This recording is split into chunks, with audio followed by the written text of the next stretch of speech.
Assalamualaikum warahmatullahi wabarakatuh dan selamat pagi.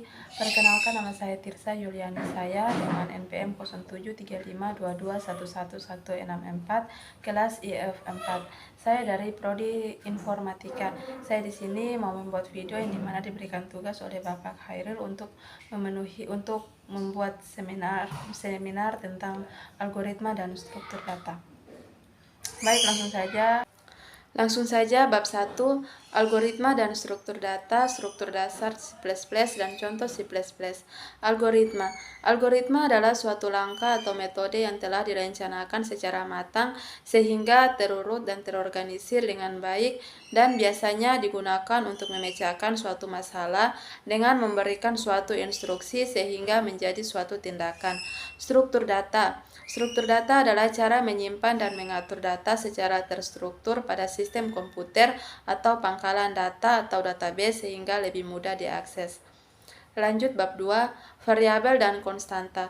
Variabel adalah suatu tempat untuk menampung data yang nilainya selalu berubah, sedangkan konstanta adalah jenis identifier atau pengenalan yang bersifat konstan atau tetap. Artinya nilai dari konstanta di dalam program tidak dapat diubah atau bersifat tetap ketika program dijalankan. Lanjut bab 3, struktur dasar algoritma atau selection dan looping. Struktur pemilihan atau selection merupakan struktur dasar algoritma yang digunakan dalam program dan memerlukan proses pengujian suatu kondisi secara bersyarat untuk mengambil suatu keputusan apakah suatu baris instruksi akan dilanjutkan prosesnya atau tidak. Perulangan atau looping adalah suatu program untuk melakukan ulang atau mengulangi suatu proses sesuai dengan yang diinginkan. Lanjut bab 4, array didefinisikan sebagai pemesanan lokasi memori berurutan. Definisi ini kurang tepat karena terjadi kerancuan antara struktur data dan representasinya yang memang benar. Array hampir selalu diimplementasikan menggunakan memori berurutan, tapi tidak selalu demikian. Semua elemen array bertipe sama. Array cocok untuk organisasi kumpulan data homogen yang ukurannya atau jumlah elemen maksimumnya telah diketahui dari awal.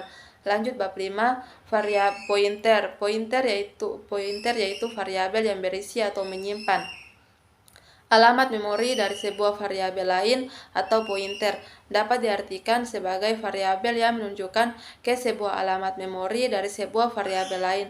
Pointer ini digunakan dengan maksud untuk menunjukkan ke suatu alamat memori sehingga kita dapat mengetahui dengan mudah alamat dari sebuah variabel. Pointer juga bisa diartikan sebagai tipe data yang nilainya mengarah pada nilai yang terdapat pada sebuah alamat memori. Lanjut bab 6, penggunaan stack atau tumpukan. Stack adalah suatu koleksi atau kumpulan hem data yang terorganisasi dalam bentuk urutan linear. Demikian di mana saat operasi penambahan dan penghapusan datanya selalu dilakukan pada akhir bagian data yang disebut dengan top of stack. Stack merupakan suatu koleksi data. Lanjut bab 7, queue atau antrian merupakan kumpulan elemen yang pengisian dan penghapusan elemen yang dilakukan dari sisi atau gerbang yang berbeda-beda. Pengisian dilakukan dari gerbang belakangan dan penghapusan gerbang depan. Hal ini menunjukkan bahwa untuk queue mempunyai dua gerbang, yaitu gerbang depan dan belakang. Dengan demikian dapat dilihat bahwa queue mempunyai sifat FIFO atau first in first out, yaitu elemen yang pertama masuk akan keluar pertama juga. Oke. Nah, sekarang kita masuk dalam contoh program. Yang saya ambil adalah bab 4, yaitu array. Di sini cara mengaksesnya menggunakan bantuan perulangan for karena akses indeks membutuhkan deretan angka yang dapat kita buat menggunakan perulangan. Terus kita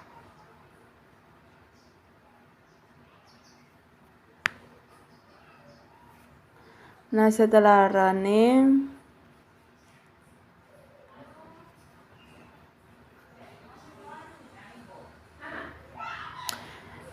running kita dapat menampilkan nilai running dengan menggunakan perulangan for, di mana indeks array dilakukan instrumen dari 0 sampai 4 sehingga hasil tersebut dapat ditampilkan.